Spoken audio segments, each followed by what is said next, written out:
So this is the third Sunday of Advent, and we lit the candle of hope and the candle of peace, and this week we light the candle of love. Maybe. Yeah. Ooh. Yeah.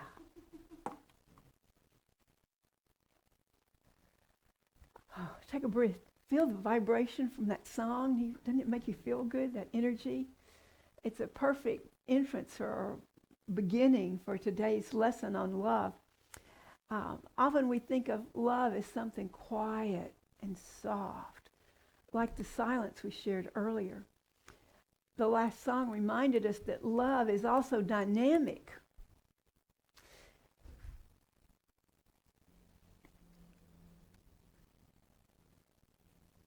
So I invite you to think about that high energy, that buzz from the music. And let's bring that into a focused beam of love. We're lighting this candle of love today in the middle of a lot of a world that often feels chaotic. If you've turned on the news, navigated a tense family dinner, you know that the chaos is real. And yet here we are. We gather to speak about love. And it may seem counterintuitive in the face of global upheaval or personal struggle.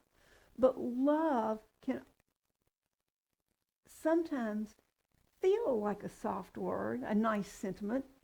You know, it's a sentiment for a greeting card. But maybe we think it's not a strong enough tool for really lifting. But today I want us to change our mind about that. From our unity perspective, love is not merely an emotion. It is a faculty of the divine. It is the binding force of the universe. It is the energy that harmonizes, heals, and restores. It is the greatest power that you and I have access to, because it is the very nature of spirit itself, expressing through us. So we're going to explore how we can harness love, not to escape the chaos, but to transform it. Because that's our purpose, isn't it? To transform our life and to transform the world. We're going to look at love as a universal force, as a healing agent, and as a practice that we can tune our own instrument to. And finally, as a way to see the divine in someone we might consider the other. We often mistake love as a reaction, something that happens to us when we meet the right person. We see a cute puppy or a kitty. We witness a beautiful sunset. But in unity, we understand that love is actually a principle that we can align with. It is as real, constant, and operative as gravity. Charles Fillmore, who was a mystic and pioneer of modern spiritual thought, described love in this way. He was also our co-founder.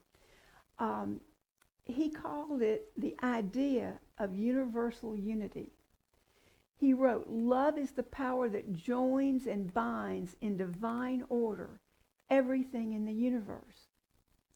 Think about that. He's saying that love is the power that joins. It's the glue that holds things together. It's an attractive force, and without that attractive force, atoms wouldn't hold together, planets wouldn't orbit, communities would crumble.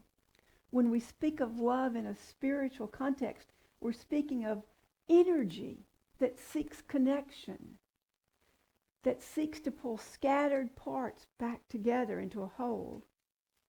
There's this profound scene in the movie Interstellar. Have any of you seen that movie? It's a good movie. It captures this metaphysical thought, but the movie is really hard science fiction. It's full of black holes and relativity and quantum physics, and the characters are all scientists and pilots, and they're all rational and reasonable and logical. But there comes a moment when the character Dr. Brandt, who's played by Anne Hathaway, she's arguing about that they should change their course because she has this sense that she could find someone that she loves that is lost on another planet. And the other scientists mock her, reducing her feelings to saying it's nothing more than evolutionary biology. It's a chemical trick to encourage reproduction. And her response is this powerful statement. She says, love isn't something we invented. It's observable, powerful. It has to mean something. Love is the one thing we're capable of perceiving that transcends dimensions of time and space. In the movie, love is literally a dimension, a force that can cross the vast, chaotic emptiness of the universe to connect 2 points. And so how does that apply to our lives? When things are chaotic, it's usually because we're feeling separate in some way. You feel separate from your supply, which means we have financial stress. We feel separate from our health, which means that we're experiencing illness. We feel separate from the people around us. We feel conflict. Chaos is simply the sensation of fragmentation. Chaos is simply the sensation of separation. The very moment that you and I choose love, when we choose to connect, to understand, to forgive, or to help, then we're engaging a law of physics that is as real as gravity. We are putting the fragmented pieces of our reality back into divine orbit. We're not just being nice. We are acting as a force of nature, harmonizing our immediate environment. My second point is that love is a force for healing. And if we accept that love is a universal force of connection, then we must accept that its most potent application is healing. In our spiritual philosophy and unity, we understand that healing is not just the curing of a physical ailment. It is the restoration of wholeness. And the word whole and healthy and holy all come from the same root words. To be healthy is to be whole. To be whole is to be in alignment with love. When you and I block the flow of love, and do we do that? And how do we do that? We do that when we are feeling resentments, judgments, self-condemnation. We create that sense of separation or dis-ease in our experience. Conversely, when we consciously apply love to a situation, we are applying a spiritual salve that brings things back together, knits them back together. Love is the great physician. And the author of 1 Peter gives us a prescription for that. This is out of the New Revised Standard Version. It says, above all, maintain constant love for another, for love covers a multitude of sins. So when we look at that metaphysically, what is sin? Sin means missing the mark. It's an archery term from Greece. It isn't about wickedness or damnation. It's about making an error. It's about aiming for happiness and ending up in suffering. It's about aiming for connection and landing in conflict. When the scripture said love covers a multitude of sins, it doesn't mean that love hides our secrets or sweeps things under the rug. It means that love dissolves the error. Love corrects the aim. When we pour love on a sin, a mistake, a sickness, a broken relationship, it neutralizes all the negativity and restores a divine pattern of perfection. Now, we see a lot of errors in our world today. And you and I are called, charged to pour love. Sometimes hard to do. Yes, I know. There's a powerful true story that revolutionized medicine and understanding about the power of love. And it's a story of the Jackson twins, Brielle and Kiri. And they were born prematurely in 1995. And you can see a picture of these babies. They were born 12 weeks early, weighing only 2 pounds each. And as was the practice at that time, they were put in separate incubators to reduce the risk of infection. That was the logical approach, separation for safety. One of the twins, Carrie, began to thrive and gain weight.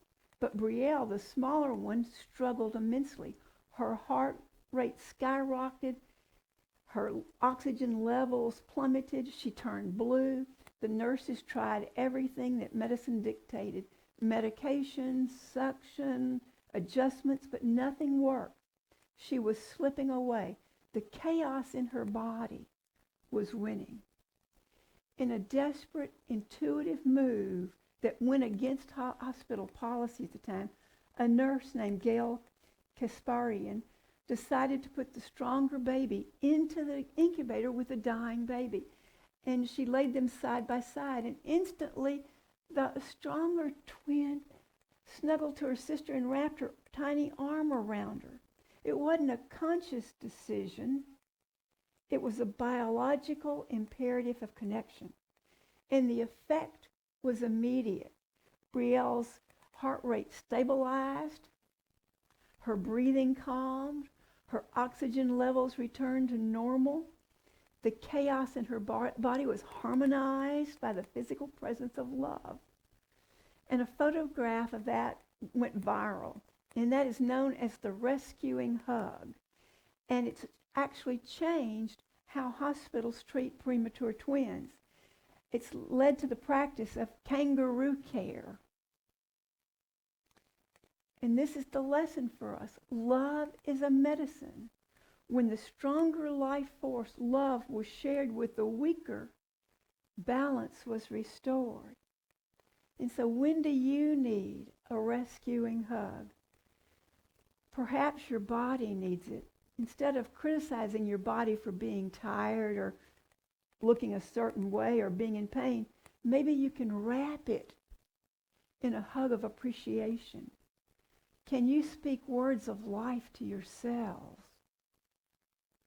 Perhaps you're in a relationship that's on life support. And we often try to fix relationships with arguments, logic, staying in our separate incubators of self-righteousness.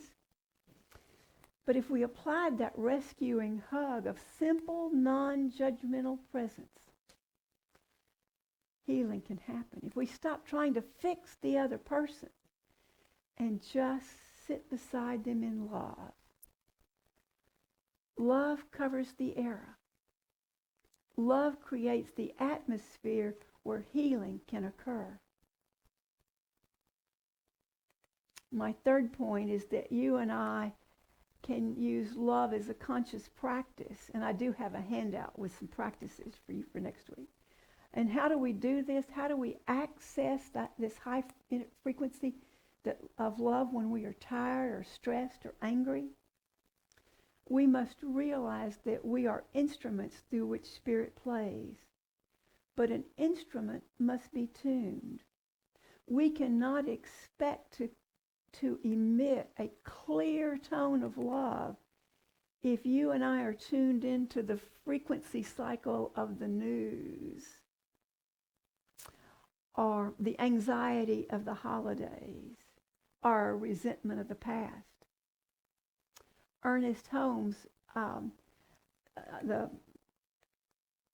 was also a minister at the same time as Fillmore, and he was the founder of the Centers of Spiritual Living. He said that love is a flow that starts from within. He said love is self-givingness of spirit. through the desire of creation. Love is the flow. It's the self-givingness of the divine out into the world. And it doesn't come from out there. Guess where it comes from?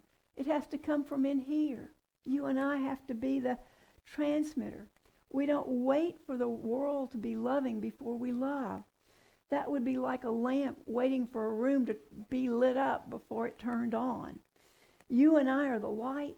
We are the generators of love. And there's a story of Vedran Smajlovic. I don't know how to say that. He's known as a cellist of Sarajevo, and we have a picture of him. During the early 90s, during the Bosnian War, there was in the siege of Sarajevo, the city was under constant mortar fire. And it was a place of rubble and gray dust and despair. People were living in their basements. They were terrified to go out. One day, a mortar shell killed 22 people waiting in line for bread. It was a senseless tragedy in a chaotic time. And Smajlovic, a professional musician, witnessed this, and he decided that he had to do something. But he didn't pick up a gun. He picked up his cello. For 22 days, dressed in his concert tails, he sat in the ruined square where the people had died, amidst the snipers and the explosions, and he played Albini's Adagio in G major. He didn't play because it was safe. He didn't play because the war was over. He played to introduce a different frequency into the chaos. He played to remind his neighbors and the world that beauty and dignity still existed. He became a tuning fork for the city. When asked by a reporter if he was crazy for playing music in the war zone, he said, "You asked me if I'm crazy for playing the cello. Why don't you ask them if they are crazy for shelling Sarajevo?" You and I are the cellist in our own environment. When the office is toxic, when our family dinner is tense, when the social media comments is vile, you and I have a choice. We can match chaos with chaos, or we can play our song. To tune your instrument means to take time every morning to center yourself in truth. It means affirming, I am a center of divine love. I bring peace to this world. Let's say that together. I am a center of divine love. I bring peace to this world. It means choosing to speak the word that heals rather than a word that hurts. And if you walk in a room and the energy feels off, imagine yourself carrying this frequency of love and peace. You don't even have to say anything. Just your very presence tuned to that love vibration will change the atmosphere. You are introducing a higher law that supersedes the chaos. The last point that I have is that we must see the divine in everyone we look at. Yeah, we have to see the divine in everyone we look at. Oh, it's the most challenging aspect of this power is applying it to difficult people. It's easy to love the lovable. But what did Jesus say? Love your neighbors. Love your enemies. It's easy to love those who agree with us. Love those who vote like us, who look like us. But the chaotic world is full of people who challenge us, irritate us, and oppose us. A French philosopher and a Jesuit priest, Pierre Teilhard de Chardin, never can get that out right, spoke of love as harnessing a basic energy.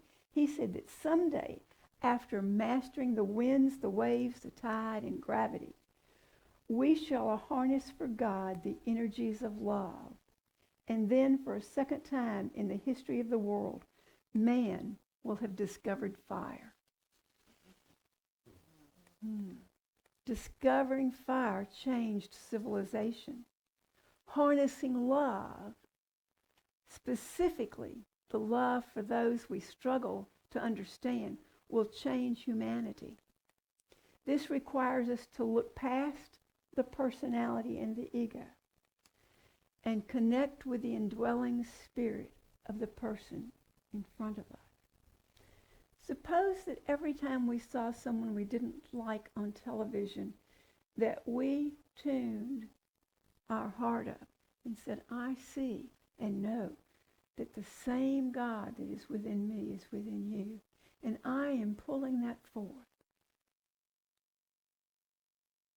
How powerful would that be? If we all did that, there'd be a change. There was a woman in a community who very much like this one, her name was Sarah, and she had a neighbor who was, by all accounts, impossible.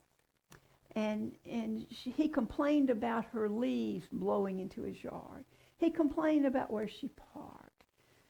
He scowled when she waved. And so her initial reaction was a standard reaction. She built a wall of judgment.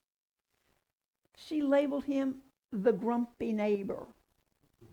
She avoided him, and the energy between their two houses was thick with tension, a micro-chaos. Then she went to a service much like this, and she heard about this power of love, and she decided to practice the principle of love. And you know what she knows? She realized she couldn't change him, but she could change her perception. She began to affirm during her meditation, I salute the divinity in him, even if I can't see it yet. And I am willing to see him differently. One day she saw him struggling to get a heavy box out of his car. Instead of looking away, she walked over. And she didn't offer to help immediately. Instead, she asked a question. She saw that he was carrying old film reels, and she asked, are those memories? And the man stopped. His face was tight with anger. He kind of softened. He told her that they were films of his late wife, and he was terrified that they were being ruined because of heat. He wasn't a grumpy neighbor. In that moment, he was a grieving husband living in fear of losing the last connection to his love. Just one moment of curiosity, of looking from the human heart instead of judging the outer shell. She harnessed that energy of love. And the dynamic changed between them. Now, they are not best friends. But the war is over. The chaos in that corner of the neighborhood is gone. It is settled into peace. And that is our assignment. You and I all have that person, the one who triggers us. The spiritual invitation today is to realize that their behavior is likely a cry for a help or a symptom of their own pain, a symptom of their own separation from the Christ within them. We don't have to agree with them. We don't have to hang out with them. But can we shift our view in a subtle way? Can we say silently, the light of God in me greets the light of God in you. God in me recognizes the God in you and calls that forth. Can you get curious instead of furious? When you do that, you stop feeding the chaos. So our world does not need more opinions. It does not need more anger. It doesn't need more fear. The world has plenty of that. The world needs you and me to be powerhouses of love. This week I was on a minister's call, and a Trappist monk, this friend of mine sent me this quote from Trappist monk Father Thomas Merton.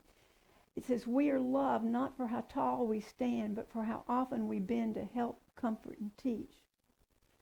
And I would say that we are loved not for how tall we stand, but for how often we see the Christ in the other. As we look at this candle of Advent, let us remember that we're not waiting for Christ to be born in the world 2,000 years ago. You and I are waiting to give birth to the Christ consciousness inside of us right now through our own hearts. We can acknowledge that love is the gravity of the soul holding us together when things are falling apart. We can remember that rescuing hug, that love is the medicine that heals our separation. We can commit to tuning our instrument daily, like the cellist amidst the rubble playing a song of peace. And what do we say? We say, I am a sinner of divine love. I bring peace to this situation. I am a sinner of divine love. That's how we tune our instrument. We can choose to see the divine in the other person. Harnessing the fire of love will melt the walls between us. So this week, as you move through the inevitable noise of the holidays, I invite you to join me, and let's be secret agents of harmony. When you feel chaos rising, pause. Place your hand on the heart. Remember the silence that we shared at the beginning of the service. Remember that you are a generator of the greatest force present here in the universe. Let love flow. Let it guide your words. Let it soften your gaze. Let us pray. Divine Spirit, universal presence, we open our hearts to the influx of mighty love. We release all sense of separation. We release all need to defend or attack. We anchor ourselves in the truth that we are one. Make us instruments of your peace. Where there is chaos, let us bring harmony. Where there is sickness, let us bring the rescuing presence of love. Where there is judgment, let us bring curiosity. We are the light. We are the peace. And so it is. Amen.